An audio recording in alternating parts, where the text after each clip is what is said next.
What is the sort of chain of events, so to speak? You talked about these brain injuries as well as the injuries on his body from this trauma. What starts to happen physiologically within Mr. Nichols' body after he sustains these blows? Due to the injuries to the brain that were sustained, the brain itself responds by beginning to swell. Swelling is a normal tissue response to injury. Example, you bump yourself and you get a bruise really hard, and that area of skin and tissue around it can swell some. Well, the brain itself swells. The problem with the brain swelling is that it's swelling inside the skull, which itself cannot expand. So when the brain tissue swells inside the skull, there's increased blood pressure, increased pressure in the tissues of the brain. And what happens because of that increased tissue pressure inside the brain, it can affect the blood flow in the brain. And it can actually, that pressure itself can sort of squeeze down on some of the blood vessels. And so you actually get a loss of blood supply to certain areas of the brain. And the areas of the brain that can be affected by this include areas of the brain that can affect and control heart rate and breathing. And so head injuries such as this with the swelling can lead to a cardiopulmonary arrest, which is what occurred in Mr. Nichols' case. He was transported to the hospital, and with resuscitation measures, they were able to resuscitate him to the point where his heart activity returned, but there was persistent brain injury. He remained comatose during that, even after resuscitation. There was some activity that made them concerned that he might be having a little bit of seizure activity. They used some seizure medications, but subsequently, over the next few days, he progressed to the point where they determined that he no longer had any brain activity and was pronounced brain dead. Typically, as part of an autopsy, is toxicology a part of that? Yes. And in this case, are there toxicology reports for Mr. Nichols? Yes, there are. Are there more than one? Yes, there is. When and what is used to perform those tests? We collect samples of fluids, primarily urine if it's available, blood, and even a vitreous fluid, which is a type of fluid from the eye, and we will send those to an outside laboratory for analysis. In addition, in a case such as this, or anybody who's been in the hospital, we try to also collect some samples near or around the time of hospital admission, also for testing if needed. Well, I should have started with this, Dr. Ross. When we say toxicology, tell the jury what that means. Toxicology testing involves the laboratory testing blood, fluid, and tissue samples for the presence of drugs, poisons, and other substances in the body. What, if any, substances did Mr. Nichols test positive for? The toxicology results revealed that there was ethanol that was detected, alcohol, also caffeine, nicotine, naloxone, also known as Narcan, which had been administered by EMS, lorazepam, which is a benzodiazepine Valium type drug, and levetiracetam, which is an anti-seizure drug. Both of those drugs were administered in the hospital because of concerns about possible seizure activity as a result of the brain injury.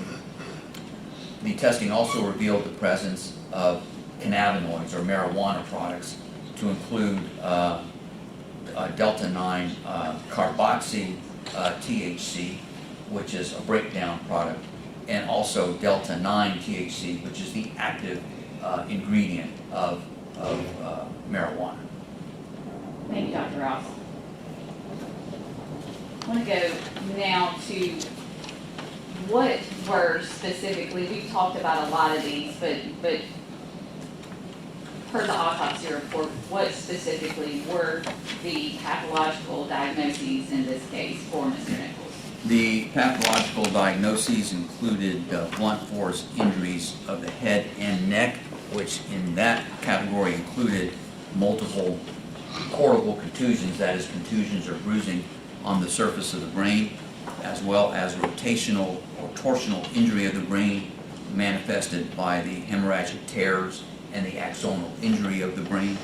Also cerebral edema or swelling of the brain, and acute hypoxic ischemic changes of the brain, meaning the lack of oxygenation of certain areas of the brain due to the swelling of the brain. That's what hypoxic ischemic refers to. The subscapular and subgaleal hemorrhages of the scalp, and abrasions and contusions on the face and scalp.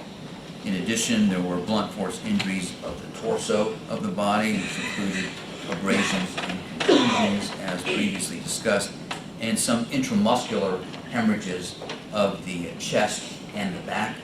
There were also blunt force injuries of the extremities, again with multiple abrasions and contusions, in areas of diffuse intramuscular hemorrhages of the extremities. There was also the typical sequelae that we see after an individual who has had a cardiac arrest and then is resuscitated, depending upon how long there has been a loss of blood flow to certain organs and structures. You can see the result of some type of organ damage from that. And in this case, there was hepatic necrosis, meaning within the liver there were areas of necrosis or damage to the liver tissue that had resulted from a lack of blood flow to the liver during the cardiac arrest. In addition, there was pulmonary edema or excess fluid in the lungs, which can have multiple causes, including a resuscitation phenomenon after cardiac arrest. I want to pause you there and take your attention back to an omitted question regarding the toxicology. You mentioned a number of substances, some of them the jury obviously familiar with, caffeine, nicotine, alcohol. What was Mr. Nichols' alcohol level? The alcohol level that we measured in a blood sample collected shortly after admission was 49 milligrams per deciliter, which is a 0.049 on the breathalyzer scale. 0.049. When was that sample taken? That was a sample that was collected at 11 p.m. on the evening of January 7th. The subsequent toxicology results, did they show any alcohol? There was actually the first sample that we had requested to be tested, which was actually a sample that was collected later, a few hours later, showed no alcohol in the blood. And that's to be expected after a certain time period. The alcohol does degrade or metabolize away. The THC that is positive on that toxicology report, what were the levels of that? The level of the delta-9 or active ingredient of THC is 3.5 nanograms per milliliter, and the delta-9 carboxy THC, which is a breakdown product or an inactive metabolite of marijuana, was 47 nanograms per milliliter. And can you make any determinations, or what does that tell you? Well, those are the kinds of levels that one might see with typical recreational use of marijuana in terms of its effects. It can be quite variable depending upon a person's use of the drug in the past. I want to draw your attention back to the pathological diagnoses and talking about sort of that chain of events that you mentioned earlier that would be happening in Mr. Nichols' body after he received the injuries we saw in that video. And you mentioned that he did have a cardiac arrest on the scene. How quickly do all of those, that chain of events start happening after injuries of this nature?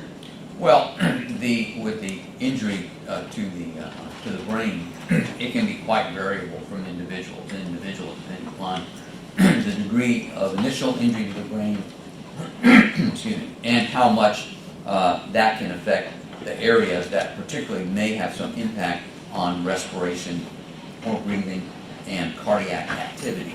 So there's a lot of variables that go into how quickly brain injury can result in cardiac arrest. In some cases, it can be virtually instantaneous. In other cases, it may take hours to get to that point.